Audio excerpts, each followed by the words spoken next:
My mother-in-law is booking a vacation at the same time as our honeymoon and at the same place. Am I overreacting?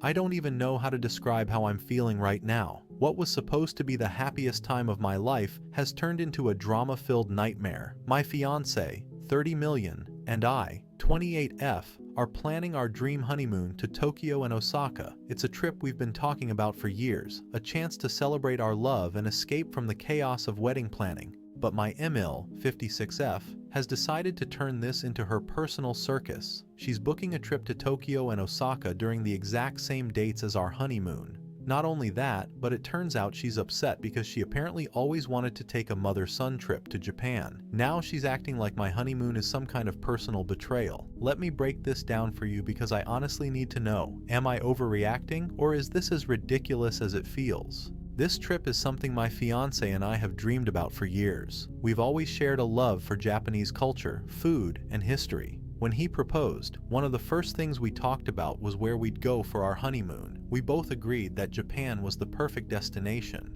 For months, we've been planning every detail together. We've mapped out our itinerary, exploring Tokyo's bustling streets, visiting Osaka's food markets, and even making a day trip to Kyoto. It's meant to be a mix of adventure and romance, a way to start our marriage on the perfect note. When we shared our plans with family, Mill didn't seem overly excited, but we didn't think much of it. She's never been one to openly gush about things, and honestly, we were too wrapped up in our own excitement to notice any weird vibes. Looking back though, I realized there were small comments she made that hinted at what was to come.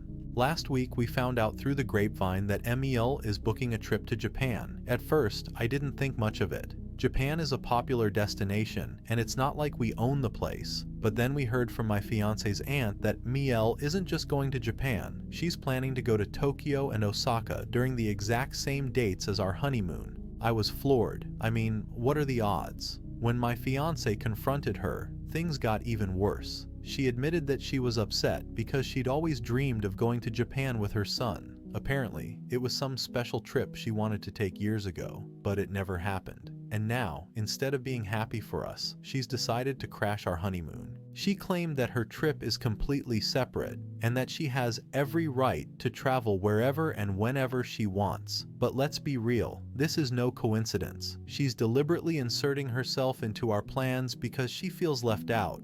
My fiancé is furious, and honestly, so am I. He told her outright that this is inappropriate and asked her to change her dates or destination. He explained that this is our honeymoon, a once-in-a-lifetime trip meant for just the two of us. Her response? She accused us of being selfish. She said Japan is a big country and that there's no reason we can't share the space. She even tried to guilt-trip him by saying, "After everything I've done for you, this is how you treat me." This is classic Emil behavior. She has a long history of using guilt to get her way, especially with my fiancé. For years, she's been the type of mother who expects to be the center of attention in her son's life. And while my fiancé has done an amazing job of setting boundaries, she still finds ways to push them. At first, I thought maybe I was overreacting. Japan is huge, and the chances of running into her are slim, right? But the more I think about it, the more I realize this isn't about logistics, it's about boundaries. Mill has always struggled to accept that her son is an independent adult. When we got engaged, she made a big deal about how she wasn't consulted beforehand. She even suggested that he should have proposed in front of her so she could be part of the moment. During wedding planning, she tried to take over, questioning every decision we made and insisting that we include more family-centered elements. This honeymoon is supposed to be our escape from all of that. It's supposed to be a time for us to focus on each other and celebrate our love without any distractions. The fact that she's trying to infringe on this sacred time feels like a deliberate act of sabotage. Since the confrontation, things have been tense. Maëlle has been telling other family members that we're overreacting and being unfair to her. She's framing this as a harmless trip and accusing us of being controlling. Some family members are siding with her, saying we should be more understanding. They've pointed out that it's not like she'll be following us around, so why does it matter if she's in the same country? But those people don't understand the bigger picture. This isn't just about a trip, it's about her inability to respect boundaries and let her son live his life. My fiancé, bless him, has been a rock through all of this. He's just as angry as I am and has made it clear to Maëlle that her actions are unacceptable. He's been standing up for us, which has been a huge relief. But even with his support, I can't shake the anxiety. The thought of her being anywhere near us during our honeymoon makes my stomach churn. We're at a crossroads. Mill is doubling down, refusing to change her plans, and acting like we're the unreasonable ones. My fiancé is considering cutting contact with her temporarily, but that feels drastic, especially with the wedding so close. I've suggested that we look into changing our dates or destinations, but the thought of having to alter our dream honeymoon because of her makes me furious. Why should we have to adjust our lives to accommodate her selfishness? At the same time, I'm torn. Part of me wonders if I'm letting her get under my skin too much. Should I just let this go and trust that we'll still have an amazing trip, even if she's in the same country? Or is it worth fighting for the peace and privacy we deserve on our honeymoon? Update 1. After we told MIL to reconsider her trip, things spiraled quickly. Instead of reflecting or compromising, she doubled down on her actions. A few days later, she sent my fiancé a long, guilt-tripping text message. It started with her playing the victim, saying she didn't understand why we were attacking her for wanting to go on a vacation. Then, she dropped the classic line, "I'm your mother. I deserve to be part of your life no matter what." She even implied that we were being unfair by treating her as if she were some random stranger, when all she wanted was to explore a beautiful country that she dreamed about for years. The kicker? She tried to claim that her trip wasn't about us at all, but just a coincidence. Yeah, right. To make matters worse, she started roping other family members into the situation. My fiancé's aunt called him, parroting Mill's words and insisting that we were being disrespectful. Apparently, Mill had been crying to anyone who would listen, spinning the story to make it seem like we were banning her from Japan, as if we were dictators of international travel. My fiancé calmly explained that we weren't banning her from anything but simply asking for space during our honeymoon. The aunt didn't get it. She kept saying things like, "It's a big country. What's the harm in her being there too?" It felt like no one understood the real issue. This wasn't about geography. It was about boundaries. Mael's need for control and her inability to let go of my fiancé has been a recurring issue in our relationship. When I first met her, she seemed sweet, even warm, but it didn't take long for her true colors to show. In the early days of our relationship, she'd make small, passive-aggressive comments about how my fiancé was spending too much time with me. When we moved in together, she acted like he was abandoning her, even calling him multiple times a day to complain about trivial things. Over the years, she's pushed boundaries again and again. She has a way of inserting herself into situations where she doesn't belong, always framing it as concern or love. But the truth is, she struggles to accept that my fiancé is an adult with his own life, and now his own family. This honeymoon trip feels like the culmination of all her unresolved issues. It's not just a vacation to her, it's a way to insert herself into our marriage and stake her claim. And honestly, it's exhausting. Seeing my fiancé step up in this situation has been a silver lining. He's always been a kind, empathetic person, and I think that's why Mael has been able to manipulate him for so long. But this time, he's not backing down. A few days ago, he called Mill and told her, point blank, that if she didn't cancel or reschedule her trip, there would be serious consequences for their relationship. He explained once again that this was our honeymoon, a time for just the two of us, and that her actions were crossing a major line. Her response, she accused him of being brainwashed by me. She said, "You used to care about your family, but now all you care about is her." It was painful to hear, but my fiancé stayed calm. He told her that if she couldn't respect our marriage, then she wouldn't be part of his life moving forward. I could hear the heartbreak in his voice when he hung up the phone. As strong as he's been, I know this is tearing him apart. No one wants to fight with their parent, especially over something as ridiculous as a vacation. After Emil's refusal to back down, we had a long discussion about what to do next. Changing our dates or destination felt like letting her win, but we also didn't want her toxic energy ruining our trip. In the end, we decided to keep our original plans but make a few adjustments. We switched some of our hotel bookings to different neighborhoods and added a few activities that required reservations to keep our itinerary flexible but structured. If MIL tried to ambush us, she'd have a harder time finding us. We also agreed to cut contact with her until after the honeymoon. No texts, no calls, no updates. This trip is about us, and we refuse to let her interfere. When Meal realized we weren't budging, she escalated her antics. She sent my fiancé a series of emails, each more dramatic than the last. One accused me of stealing her son, while another detailed all the sacrifices she'd made as a single mother to give him a good life. The emails were dripping with guilt-tripping language, designed to make him feel like the bad guy. But instead of breaking him down, they only reinforced his resolve. He told me, "I've spent my whole life trying to please her, but I'm done. This is our time now." Her final email was the most dramatic of all. She claimed she'd already booked her flights and hotels and that she couldn't cancel without losing money. She said, "If you don't want to see me, fine, but don't expect me to sit back and let you ruin my dream trip." We didn't respond.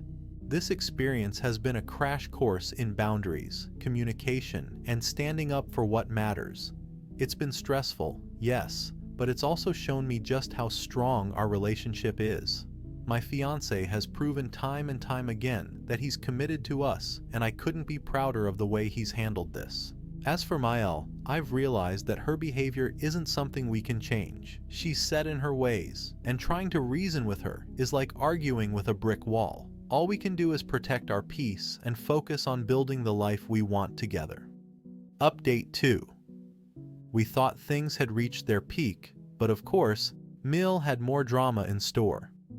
About a week before our flight, we got a message from my fiancé's cousin, asking if it was true that we'd banned Maëlle from attending our honeymoon. Apparently, Maëlle had been making the rounds, telling everyone in the family that we'd forbidden her from taking a trip she'd been planning for years.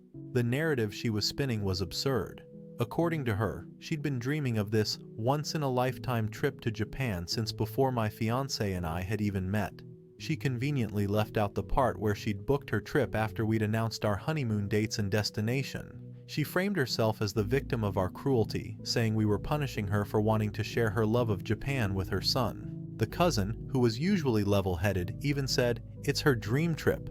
Can't you let her enjoy it? She's his mother, after all." This was the last straw for my fiancé. He picked up the phone and called Emile directly. I listened as he calmly but firmly told her, "Mom, I don't care what story you're telling people, but it needs to stop. You booked this trip to interfere with our honeymoon, and everyone knows it. If you don't cancel, it's going to damage our relationship permanently." Her response was exactly what you'd expect: hysterics. She cried, screamed, and accused him of choosing me over his family. She even went so far as to claim that she was having health problems because of the stress we were putting her under. The night before we were set to leave, my fiancé's phone started blowing up. First, it was texts from his aunt, then his grandmother, then his brother. Mill had gone full throttle, rallying every family member she could to her side. She told them we'd banned her from Japan, not true, said I was turning her son against her, also not true, and claimed that she just wanted a chance to see her son on her dream trip. One of the texts from his aunt said, "Your mother is heartbroken. I hope you know what you're doing." But the most shocking move came when we checked our email later that night. Mill had sent a message directly to the hotel where we'd booked our stay in Tokyo, claiming she was coordinating a family reunion and asking for our itinerary so she could surprise us.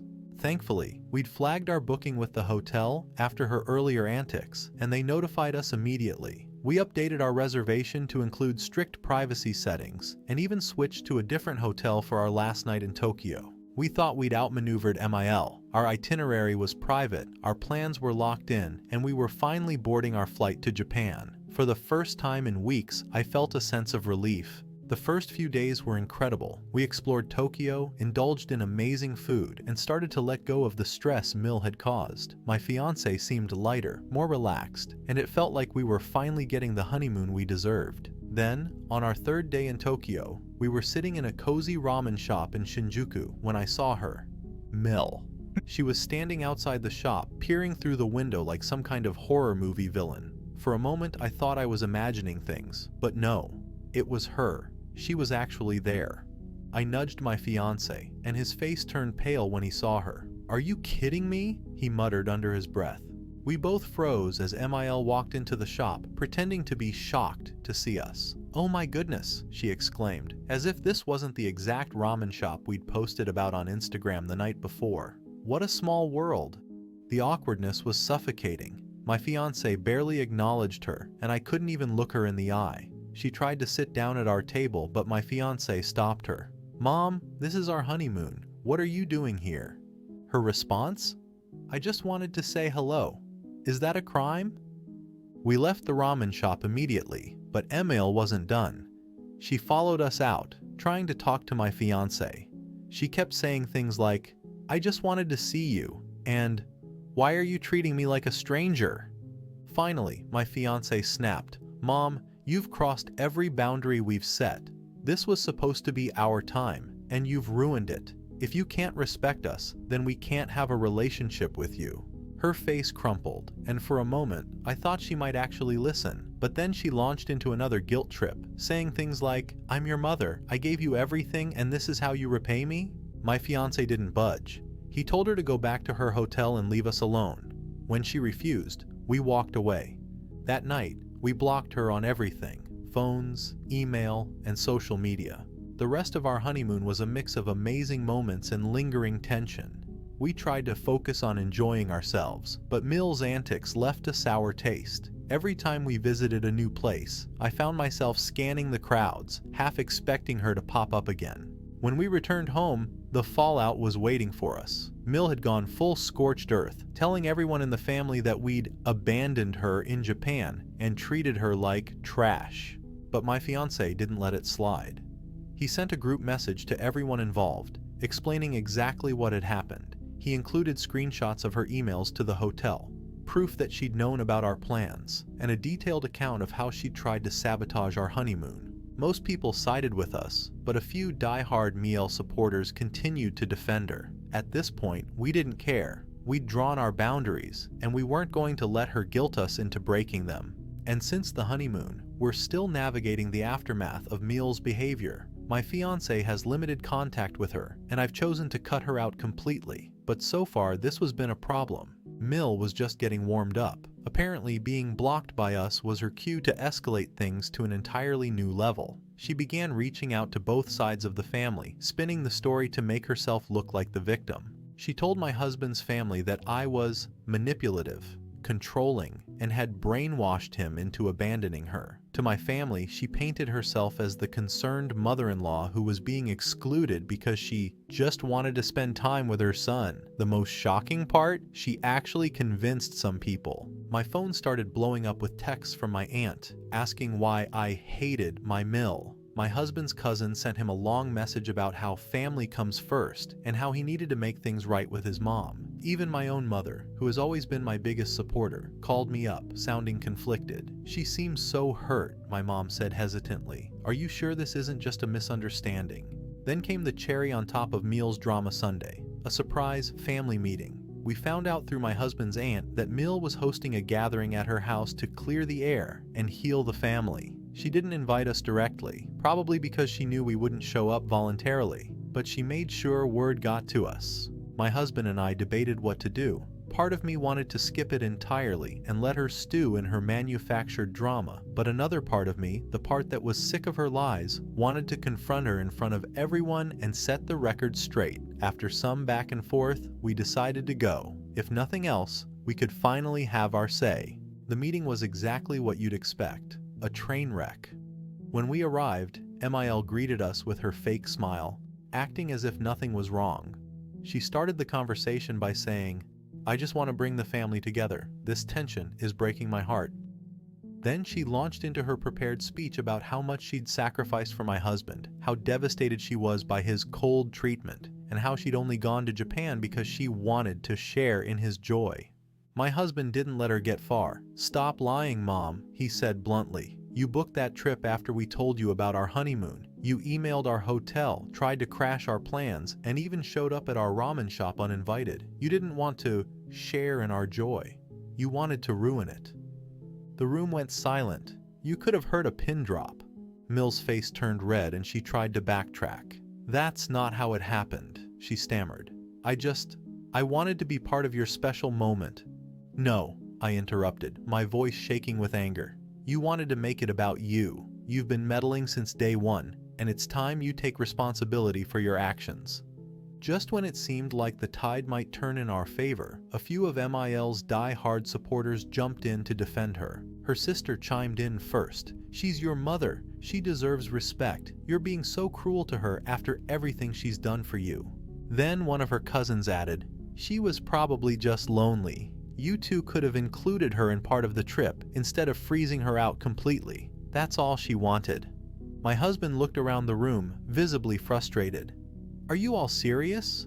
She tried to sabotage our honeymoon. She lied to you, spun a fake story to make herself look good, and made our lives hell for months. This isn't about being lonely, it's about control." The tension in the room was unbearable. Some family members nodded in agreement with us, while others whispered amongst themselves, clearly still on MIL's side. As if the meeting wasn't chaotic enough, Mill decided to go nuclear by bringing my family into the argument. She accused me of being the reason for the division, claiming I'd poisoned her relationship with my husband. "She never wanted me in their lives," Mill cried dramatically. "She's been driving a wedge between us from the start. I'm just trying to be a part of my son's life, and she won't let me." At that point, I couldn't stay silent. "Are you kidding me?" I shot back. "You've been overstepping boundaries since day one. I've tried to be patient, but you've gone out of your way to interfere with our relationship. This isn't about me, it's about your inability to let go." The room erupted into chaos. Some people sided with Mael, accusing me of being too harsh, while others defended me and my husband. It turned into a shouting match, with accusations flying from every corner. My husband tried to regain control, but it was useless. We left the meeting early, emotionally drained and frustrated. It was clear that there was no reasoning with Emil or her supporters. My husband turned to me as we drove home and said, "I think we need to go no contact, at least for a while." I agreed. It was painful to cut off the family, but Mill had pushed us to the brink. We decided to take a step back from everyone involved in the drama, focusing on our relationship and the life we were building together. It's been a few weeks since the disastrous family meeting, and things have finally started to calm down. Mill has tried to reach out a few times, mostly through guilt-trippy texts and emails, but we've ignored her. Some family members have also reached out, urging us to make peace, but we've held firm. For the first time in months, we feel like we can breathe again. It hasn't been easy, but setting boundaries has been worth it. This experience also gave us a glimpse of how we want to approach challenges in our marriage. We've learned how to communicate better, support each other more effectively, and create a united front when dealing with outside pressure. It's reassuring to know that no matter how much chaos Emil or anyone else tries to throw at us, we can face it together. Now, as we move forward, we've committed to focusing on building a life filled with joy and positivity. We've learned that we can't control other people's actions, but we can control how we respond to them. That realization has been a game changer for both of us. As for Mill, we've accepted that she may never change, and that's okay. What matters is that we've taken back control of our lives and our happiness. Sometimes, the hardest boundaries to set are with family, but they're also the most necessary. Letting go of the guilt and prioritizing our relationship has been the best decision we've ever made.